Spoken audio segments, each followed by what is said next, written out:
Tower, November 8019 Yankee, ready for takeoff, runway 5.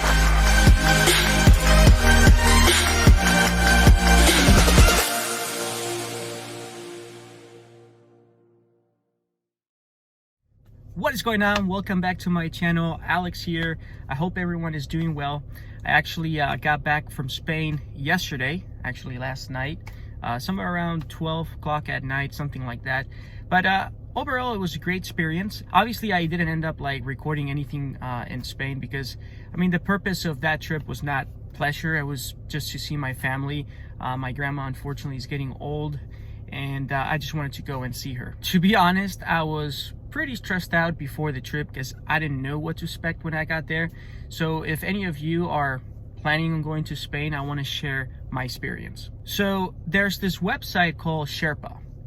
If you guys don't know what this website is, it pretty much gives you like a world map, and it tells you what type of restrictions we have to enter certain countries. So I was just constantly checking this website along with the US Embassy website to see what type of restrictions they had in Spain, and also how to re-enter the United States. Finally, I think it was like, actually, I don't remember, when was it? I think it was like the beginning of the summer. I actually saw that Spain ended up turning green because there's like different, it's color coded, right? So green is no restrictions at all. You can go in with no COVID test, no vaccination or anything like that. The only thing that they're required to enter Spain is that you fill out this form in this app called SPTH, and it just pretty much, you know, you just got to put your information, where you're going to stay, you know, when you're departing to Spain, and when you're coming back to the US. And I think you had to fill that out like 48 hours prior to your travel date, and they are going to give you a QR code. And then when you get in Spain, you know, you're just gonna get out of the plane, and there's like a couple people just waiting there, and they will scan your QRH code and you're free to go.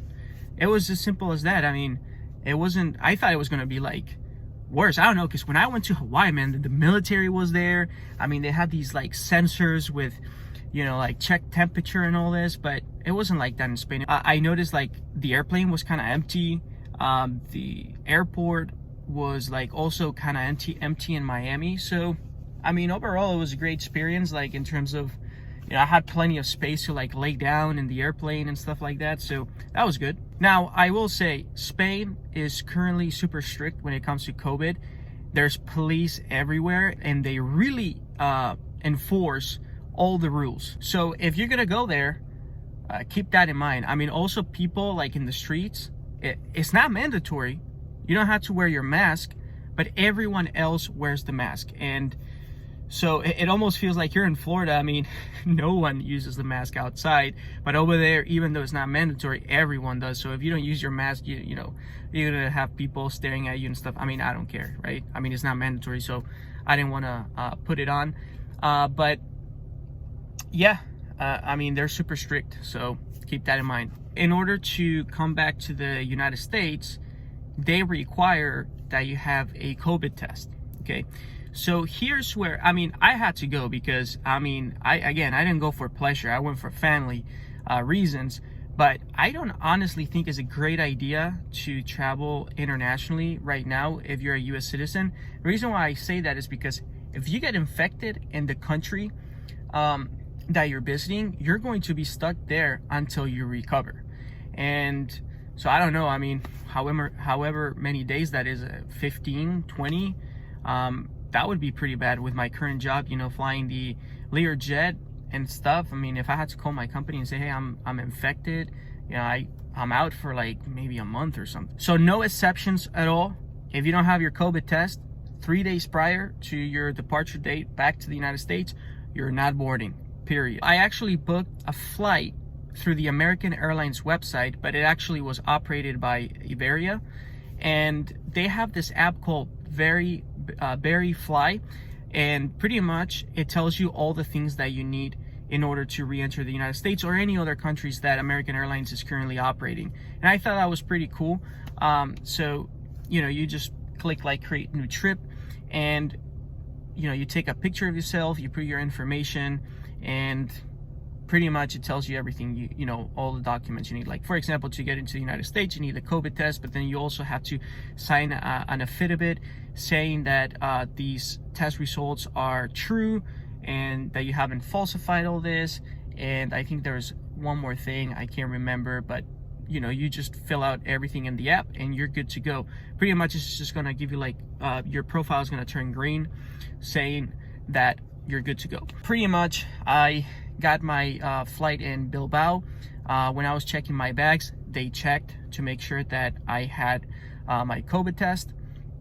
And the cool thing, and I believe this is like, at least in Spain, and I'm pretty sure other parts of Europe they also do this, but in the airport, there's a place where you can actually do the COVID test, and it's called Eurofins Mega Lab. And I actually had an appointment done before I even travel with them. So the day prior to my departure, I went to the Bilbao airport, and I was able to do an antigen test that same day, and I got like the results like 40 minutes later. Then I went through security, and then when I got in Madrid, there's like I guess like flights internationally. I don't know, like usually when you go to the United States, they have like a special section on the terminal for US flights. So there's people there, they check that again, and that was it. I mean, I thought like, for whatever reason, I thought, man, when I get to the US, there's gonna be lines, like people check. Nothing like that. So I believe like they pretty much pass on the responsibility to the airlines to check your COVID test and all that. So that was pretty much my experience. If you're trying to, you know, go to Spain anytime soon, I'm actually gonna put the links to everything I talked about, like Verifly, the app, the what is it, SPTH, to enter Spain. I'm also gonna put like a link to where you can book the appointments for your COVID test in Spain.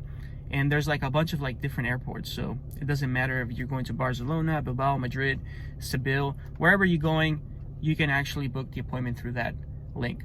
So I hope this helped. If you guys have any questions, feel free to comment below, and I'll see you guys in the next one.